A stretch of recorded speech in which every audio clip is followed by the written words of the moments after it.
প্রচণ্ড এই গরমে গাঢ় কালারের ক্রিম দিয়ে কাজ করার সঠিক পদ্ধতি সহ আমি আমার ডেলিভারি দেওয়া এই কেকটার A to Z একটা ভিডিও শেয়ার করব আপনাদের সাথে। আসসালামু আলাইকুম এভরিওয়ান। 1.5 পাউন্ডের ভেতরে এই কেকটা বানিয়েছিলাম। বেসটা ছিল ভ্যানিলা কেক বেস। আর এই সোফিয়া থিম কেকের জন্য আমি কাস্টমাইজ চার্জ কত রেখেছিলাম, অর্থাৎ এই কেকটার বিক্রয় মূল্য, বিজনেস আইডিয়া সবকিছু বিশদ আকারে শেয়ার করব এই ভিডিওতে। যারা কেক তৈরিতে একেবারে নতুন, আশা করছি আজকের ভিডিওটি দেখলে অনেক বেশি উপকৃত হবেন ইনশাআল্লাহ। কেকটা হবে ভ্যানিলা বেজের ভেতরে 3 ডিমের কেক বেস হবে, অর্থাৎ 1.5 পাউন্ডের কেক বেস। তার জন্য শুকনো উপকরণ চেলে নিচ্ছি। প্রথমে এখানে হাফ কাপ পরিমাণ ময়দা দিয়ে নিলাম, তার সাথে দিয়ে দিব হাফ কাপের অর্ধেক, মানে সোজা কথায় যদি বলি হাফ কাপ প্লাস 1/4 কাপ পরিমাণ ময়দা নিয়েছি এখানে। এর সাথে দিয়ে দিচ্ছি 1.5 টেবিল চামচ পরিমাণ কর্নফ্লাওয়ার, আর দিয়ে দিব 1 চা চামচের থেকে কিছুটা কম বেকিং পাউডার। আমি কিন্তু পুরোটা ভরে নেইনি, একটু হালকা আছে, আপনারা দেখে বুঝতে পেরেছেন কিনা। তো 3টা শুকনো উপকরণ একসাথে চেলে নেওয়া হয়ে গেলে ভালোভাবে মিশিয়ে নিতে হবে। শুকনো উপকরণটা মিশিয়ে নেওয়া হয়ে গেছে, এখন ঢেকে রেখে দিচ্ছি একপাশে। আর এদিকে রুমের স্বাভাবিক তাপমাত্রায় থাকা 3টা ডিম ভেঙে নিয়েছি। ডিমের সাদা অংশটা থেকে কুসুমটা আমি আলাদা করে নিয়েছি। তো এখন বিটারের এক স্পিডে দিয়ে ডিমের এই সাদা অংশটাকে একটুখানি বিট করে নিব 5 থেকে 10 সেকেন্ড, একটু ফেনা ফেনা হয়ে আসা পর্যন্ত। যখন দেখবেন যে হালকা একটু ক্লাউডি ভাব চলে এসেছে, এই পর্যায়ে চিনি অ্যাড করে দিতে হবে। আমি এখানে 3 ডিমের জন্য হাফ কাপ পরিমাণ চিনি ব্যবহার করেছি। আপনারা যদি মিষ্টিটা বেশি পছন্দ করেন তাহলে এর সাথে আরও 1/4 কাপ বা 1-2 টেবিল চামচ মতো দিয়ে নিতে পারেন। তো আমি হাফ কাপ পরিমাণই দিয়ে নিলাম। চিনিটা দিয়ে বিট করব যতক্ষণ না ফোমটা একদম পারফেক্ট হয়ে যাচ্ছে আর চিনিটাও মেল্ট হয়ে আসছে। তো আমার এখানে ডিমের ম্যারাংটা একবারে রেডি। আমি কয়েকটা দাগ টেনে নিচ্ছি, দাগগুলো স্থায়ী এবং স্পষ্ট বোঝা যাচ্ছে। তো এই পর্যায়ে আমি ডিমের কুসুমগুলো অ্যাড করে দিব। আর আজকে এই কেকটা তৈরি করতে আমি ভ্যানিলা এসেন্স ব্যবহার করেছি রেডম্যান ব্র্যান্ডের। তো পুরো 1 চামচই দিয়ে দিলাম। রেডম্যান ব্র্যান্ডের এই ভ্যানিলা এসেন্সটা আলহামদুলিল্লাহ খুবই ভালো, দাম একটু তুলনামূলক বেশি ফুড গ্রেডের তুলনায়। আমি কিন্তু ফুড গ্রেডটাও ব্যবহার করি, এইটাও ব্যবহার করি, দুইটাই ব্যবহার করি যখন যেইটা হাতের কাছে থাকে আর কি। তো ভ্যানিলা এসেন্স এবং কুসুম দেওয়ার পর খুব বেশিক্ষণ কিন্তু বিট করা যাবে না, 5 থেকে 10 সেকেন্ড একটু জাস্ট মিশিয়ে নিতে হবে, এরপরে বিটার অফ করে দিতে হবে। এখন যে শুকনো উপকরণটা আমরা মেপে চেলে রেখেছিলাম সেইটা অর্ধেক পরিমাণ দিলাম, দিয়ে আলতো হাতে মিশিয়ে নিতে হবে। এই পর্যায়ে আলাদা করে বলার কিছুই নেই, এই পর্যায়টাই খুবই গুরুত্বপূর্ণ স্পঞ্জ কেক পারফেক্ট হওয়া না হওয়ার উপরে। তো আমি ভিডিওটি একটু ফাস্ট ফরওয়ার্ডে দিয়েছি, কিন্তু খুবই সাবধানে আলতো হাতে মিশিয়ে নিতে হবে যাতে করে আমরা যে ডিমের ফোমটা তৈরি করেছি সেটা একটুকুও বসে না যায়। ডিমের ফোম যদি কোনোভাবে বসে যায় বা ব্যাটারটা যদি আঠালো হয় বা ঘন হয়ে যায় তাহলে বুঝবেন যে কেকটা পারফেক্ট হবে না। তাই খুবই সাবধানে আপনাদেরকে এই কাজটা করে নিতে হবে। তো আমার এখানে ডিমের ফোমটা একবারে রেডি হয়ে গেছে। লাস্ট পর্যায়ে একটা স্প্যাচুলা দিয়ে চেক করে নিচ্ছি নিচে কোনো শুকনো উপকরণ দলা পাকিয়ে আছে কিনা। এখানে আমি কেকটা বেক করার জন্য নিয়েছি 7 ইঞ্চি সাইজের একটা রাউন্ড মোল্ড। নিচে শুধুমাত্র একটা বেকিং পেপার দিয়ে সম্পূর্ণ ব্যাটার দিয়ে নিচ্ছি। ব্যাটারটা দেওয়া হয়ে গেলে একটু হালকা করে ট্যাপ করে নিব, এতে করে ব্যাটারটা সমানও হয়ে যাবে, আবার যদি ভেতরে কোনো এয়ার বাবলস থাকে সেগুলো বের হয়ে যাবে। তো কেকটাকে আমি 170 ডিগ্রি তাপমাত্রায় আপ ডাউন হিট অন করে মোটামুটি 30 থেকে 35 মিনিট মতো বেক করে একদম ঢেকে ঠান্ডা করে রেখেছিলাম, তারপরে আপনাদেরকে দেখাচ্ছি। তো কেকটাকে আমি 3টা ভাগে ভাগ করে নিচ্ছি। প্রতিটা ভাগে এখন আমি সুগার সিরাপ এবং ক্রিম লাগিয়ে নিব। তো এই অংশগুলো আসলে আলাদা করে দেখানোর কিছুই নেই, নিয়মিত দেখানোই হয়। তো আপনাদেরকে কালার মেশানোটা দেখাবো এখন। তো ক্রিমটা রেডি করে নিয়েছি এখানে ট্রপিক্যাল ব্র্যান্ডের। তো এখানে আজকের এই কেকটা ডেকোরেশন করতে আমার মোট 1 কাপ প্লাস 1/4 কাপ পরিমাণ ক্রিম লেগেছে।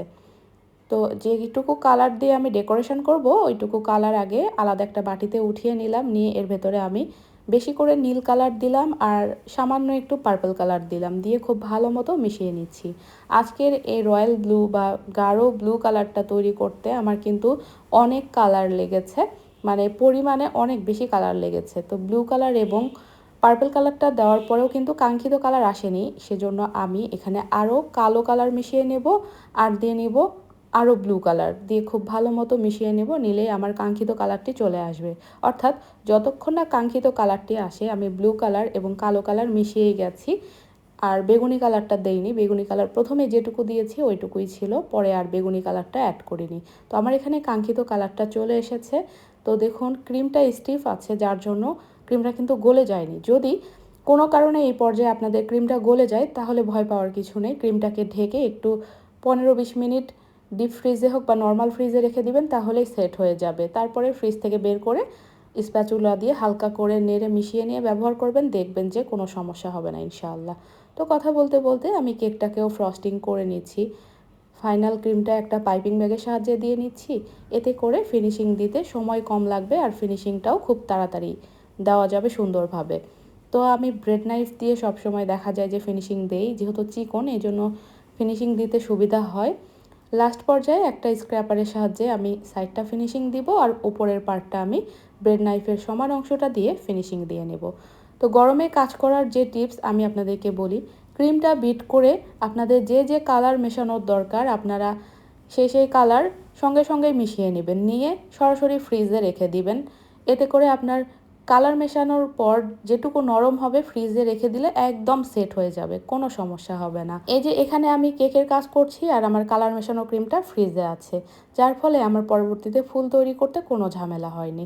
তো আজকে যেহেতু সোফিয়া থিমের উপরে হবে, তো আমি একটা স্টিকার কেটে নিয়েছি, নিয়ে কেকের ওপরে বসিয়ে দিলাম। এরপরে আমি এখানে 124 নাম্বার যে নজেলটা দেখতে পাচ্ছেন এইটা দিয়ে আজকের এই সোফিয়ার যে ড্রেসটা সেটা বানাবো, আবার গোলাপগুলো এই নজেল দিয়েই বানাবো। তো আমি এখানে শাসলিকের কাঠি দিয়ে ড্রেসের যে পার্টটা ওইটা এঁকে নিচ্ছি, যাতে করে আমার ডিজাইনটা করতে সুবিধা হয়। আর এই সোফিয়ার যে সাইজটা সেটা আপনাদেরকে আমি বলে দিই। লম্বাতে এই সোফিয়াটা ছিল 3.5 ইঞ্চি আর চওড়াতে ছিল 3 ইঞ্চি। তো এই ড্রেসের যে পার্টটা মানে যে পাপড়িগুলো দিয়ে আমি ড্রেস তৈরি করছি, এই পাপড়িগুলো দেওয়ার সময় নজেলের যে চিকন সাইডটা সেটা থাকবে নিচের দিকে আর মোটা সাইডটা থাকবে উপরের দিকে। মোটা সাইড কিন্তু নিচের দিকে রাখা যাবে না, তাহলে পাপড়িগুলো মোটা মোটা হয়ে বের হবে। তাই মোটা সাইডটা উপরের দিকে থাকবে, চিকন সাইডটা নিচের দিকে থাকবে। কালার মেশানোর পর যেহেতু ক্রিমটা আমি ফ্রিজে রেখেছিলাম, তাই দেখেন ক্রিমটা কত সুন্দর স্টেবল আছে। তবে ফ্রিজ থেকে বের করার পর একটু ফাটা ফাটা হয়েছিল, তো সেটা আমি স্প্যাচুলা দিয়ে ভালো মতো মিশিয়ে নিয়েছি, যার ফলে খুব একটা প্রবলেম হয়নি। আর গরমের সময় সব সময় আমি বলি যে একটু সকাল সকাল কেকের কাজগুলো করে ফেলবেন, কেননা দুপুর টাইমে কেকের কাজ করতে গেলে ক্রিম নিয়ে একটু বেশি ঝামেলার ভেতরে পড়তে হয়।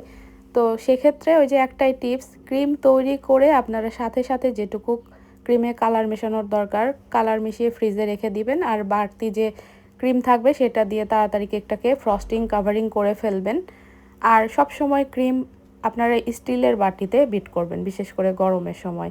স্টিলের একটু ডিপ সাইজের বাটিগুলো নেবেন, দেখবেন যে ক্রিম খুব দ্রুত স্টিফ হয়ে যায়। আর একসাথে অনেক বেশি ক্রিম কখনোই বিট করতে যাবেন না। একসাথে অনেক বেশি ক্রিম বিট করলে সহজে স্টিফ হতে চায় না। অল্প ক্রিম বিট করবেন, যেমন 1 কাপের বেশি ক্রিম বিট করার কোনো প্রয়োজন নেই। আমার নিজস্ব অভিজ্ঞতা থেকে আমি যে জিনিসটা উপলব্ধি করতে পেরেছি যে বিটার দিয়ে আসলে 1 কাপের বেশি ক্রিম মানে 1 কাপ বা 1/4 কাপ এর থেকে বেশি ক্রিম বিট করতে গেলে সহজে স্টিফ হতে চায় না। তো আমি সবসময় দেখা যায় ওই 1 কাপ প্লাস 1/4 কাপ এরকম ক্রিমই বিট করি। যেমন আজকের এই কেকটার জন্য আমি 1 কাপ প্লাস 1/4 কাপ ক্রিম একসাথে বিট করে নিয়েছিলাম, আল্লাহর রহমতে কোনো সমস্যা হয়নি। তো এখন গোলাপ ফুল তৈরি করে নিচ্ছি। রোজ স্ট্যান্ডের উপরে প্রথমে বেস তৈরি করে নিয়ে একটা কলির মতো দিয়ে নিলাম, তার সাইড দিয়ে একটা একটা করে পাপড়ি দিয়ে নিচ্ছি। গোলাপ তৈরি করার সময় নজেলের মোটা সাইড নিচের দিকে থাকবে, চিকন সাইডটা উপরের দিকে রেখে গোলাপ ফুল তৈরি করে নিতে হবে। এক একজন এক একভাবে গোলাপ বানায়, আপনাদের যার যেরকম সুবিধা গোলাপটা তৈরি করে নেবেন। আসলে এটা প্র্যাকটিসের উপরে নির্ভর করে আপনারা কেমন গোলাপটা তৈরি করবেন, এটা আসলে সম্পূর্ণটাই প্র্যাকটিস এবং আপনার উপর নির্ভর করে। তো এভাবে আমি কয়েকটা গোলাপ তৈরি করে কেকের ওপরে বসিয়ে দিব। আর চেষ্টা করবেন গাঢ় কালারের ক্রিম দিয়ে ডেকোরেশন করতে গেলে একটু দ্রুত করার চেষ্টা করবেন। দেরি করলেই হাতের গরমে পাইপিং ব্যাগে যে ক্রিমগুলো থাকে একদম গলে যায়। যেমন আমার এখানে আমি 4টা ফুল তৈরি করার পর 5 নাম্বার ফুলটা যখন তৈরি করতে গেছিলাম তখন ক্রিমটা একেবারেই গলে গেছিলো। তো যাই হোক, সেটা কোনোভাবে বানিয়ে জাস্ট কেকের ওপরে আস্তে করে বসিয়ে দিয়েছিলাম। তো আমি অন স্ক্রিনে 3টা গোলাপ তৈরি করা দেখাচ্ছি, অফ স্ক্রিনে আরও 2টা গোলাপ তৈরি করে কেকের ওপরে বসিয়ে। তো এই কেকটা ছিল ভ্যানিলা ফ্লেভারের ভেতরে 1.5 পাউন্ড ওজনের। আর আমি 600 টাকা পাউন্ড হিসেবে সেল করি ভ্যানিলা কেক। তো সেই ক্ষেত্রে 1.5 পাউন্ডের দাম ছিল 900 টাকা আর কাস্টমাইজ চার্জ ছিল 150 টাকা। এই দিয়ে কেকটার টোটাল দাম ছিল 1050 টাকা। মানে এই সোফিয়া থিমের উপরে বেশি কাস্টমাইজ চার্জ রাখা হয় না, 150 টাকা। আমি উপর দিয়ে কয়েকটা বাটারফ্লাই বসিয়ে দিচ্ছি। বাটারফ্লাইগুলো আমি ফটো পেপারে প্রিন্ট করে আনি একবারে, সেখান থেকে আমি কেটে কেটে এভাবে বসিয়ে দিচ্ছি। ছোট বড় মিক্সড করে বাটারফ্লাই তৈরি করি, মানে 1 ইঞ্চি কোনোটা রাখি 1/2 ইঞ্চি, 1/2 ইঞ্চির থেকে ছোট, এভাবে মানে বিভিন্ন সাইজের তৈরি করে নেই। তো সেইটাই কেটে কেটে ওপর দিয়ে বসিয়ে দিলাম। আর কেকটা কেমন লেগেছে আপনাদের কাছে অবশ্যই জানাতে ভুলবেন না। উপর দিয়ে আমি এখানে কিছু সুগার বল অ্যাড করে দিব, তাহলে কেকটা ডেকোরেশন করে না কমপ্লিট হয়ে যাবে। আর এই কেকটা সম্পর্কে যদি আপনাদের আরও কিছু জানার ইচ্ছে থাকে আপনারা অবশ্যই কমেন্ট করতে পারেন। আমি চেষ্টা করি সবসময় আপনাদের কমেন্টের রিপ্লাই দিতে। অনেক সময় দেখা যায় যে অনেক বেশি কমেন্ট যখন হয়ে যায় তখন রিপ্লাই দেওয়াটা একটু কষ্টসাধ্য হয়ে যায়। তো তারপরেও আপনাদের যদি জানার ইচ্ছা থাকে কোনো কিছু কমেন্ট করবেন। তো আজকের মতো ভিডিওটি এখানেই শেষ করছি। ভুল ত্রুটি হলে ক্ষমা সুন্দর দৃষ্টিতে দেখবেন। সবাই অনেক বেশি ভালো থাকবেন, সুস্থ থাকবেন। কথা হবে পরবর্তী ভিডিওতে। আল্লাহ হাফেজ।